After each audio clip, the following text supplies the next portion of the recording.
പുതുവത്സരാഘോഷം കണക്കിലെടുത്ത് തിരുവനന്തപുരത്ത് സുരക്ഷയും പരിശോധനയും ശക്തമാക്കി പോലീസ്. രാത്രി 12 മണിക്ക് തന്നെ ആഘോഷ പരിപാടികൾ അവസാനിപ്പിക്കണം. DJ പാർട്ടികൾ സംഘടിപ്പിക്കുന്ന ഹോട്ടലുകളും ക്ലബ്ബുകളും മുൻകൂട്ടി അനുമതി വാങ്ങണം. അതേസമയം വാണിജ്യ ഇടങ്ങളിലടക്കം വൻ തിരക്കാണ് തലസ്ഥാനത്ത്.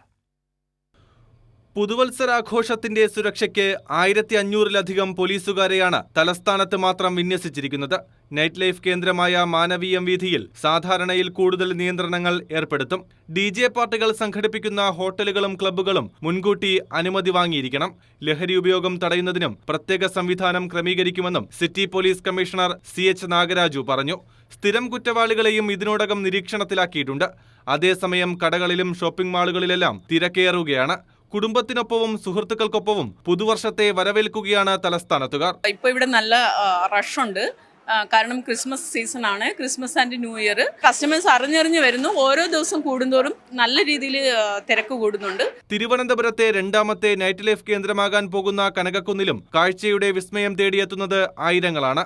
കൈരളി ന്യൂസ്, തിരുവനന്തപുരം.